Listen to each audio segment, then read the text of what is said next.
We are back with real estate agent and interior designer Jennifer Burgess to talk more about home decor trends we're going to be seeing in 2020.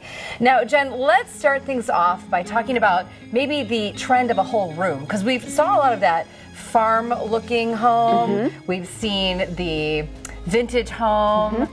Is there a trend that we're seeing that's sort of an overall feel to a room? Yes, I think the overall feel for 2020, and we're even seeing this now at the tail end of 2019, we're seeing a more pared down lifestyle. And that doesn't mean we're gonna sell every single thing we have and just act on one pillow and one chair.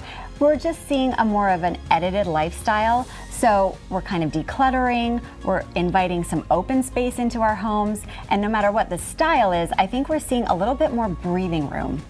So, and then you could add things to that room if it is a little bit more minimalistic.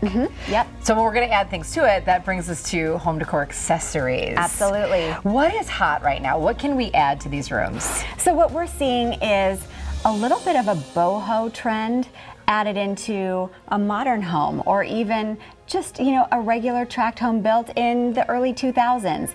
You're just seeing kind of some of that international eclectic flavor, and I brought this pillow because this is pretty boho, but if you were to put this in a modern home, it would just add a touch of warmth, a touch of a little bit of the eclectic, and it may even be a conversation piece. What about vintage? I love vintage, but I don't want to over vintage. Can you mix two styles together? Yeah, in fact, I love doing that, and I love to see it in other people's homes because it can be done very tastefully. So for example, let's say you have a very cool modern house, and then you go and you put some vintage bottles in there just to give it a little bit of freshness, a little bit of lightness. The glass is obviously old, so you're gonna have some of that vintage feel without it looking overbearing. Now, are there any surprises that we're seeing in home decor these days? I would say the one surprise that I'm seeing is we're kind of backing out of that farmhouse sort of aesthetic. We're seeing a little bit more of a refined look come back in. And do you think that refined look kind of goes along the lines of being a minimalist, and that is all of us just getting rid of the old and just wanting to start fresh? I think it's that, and I think also, let's be honest, we're so busy these days. By the time you get home at the end of the day, you don't want to have to look at a bookshelf full of clutter and think, oh, I've got to get through that this weekend. I'd say take this time, edit down, and just give everything a little bit of some space. Take off all the books, really be selective as to which ones you want to put back, and then design your bookshelves so that there's some interest and some open space. Maybe keep some of those little trinket items that are important to you, but this would be the example. I had these books in with a whole shelf of heavy books, and it just looked almost overwhelming. So what I did is I pared it down.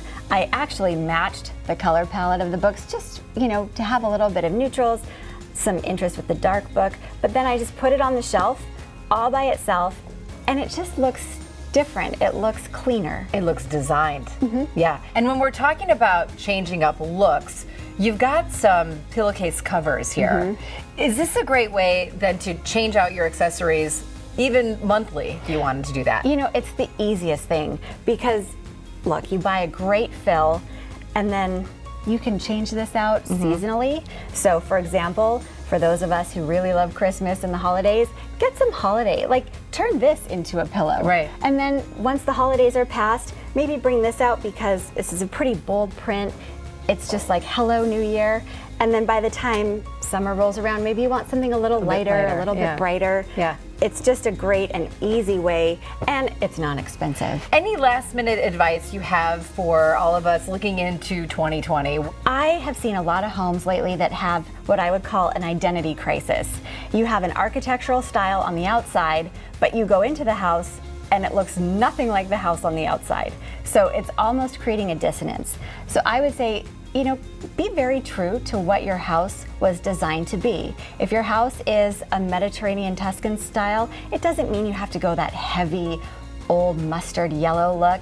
You can whiten up the inside and make it very fresh, almost like a modern Santa Barbara. But I wouldn't want to walk in from a Tuscan outside into a shiplap inside and feel like I was on a farm because it doesn't fit.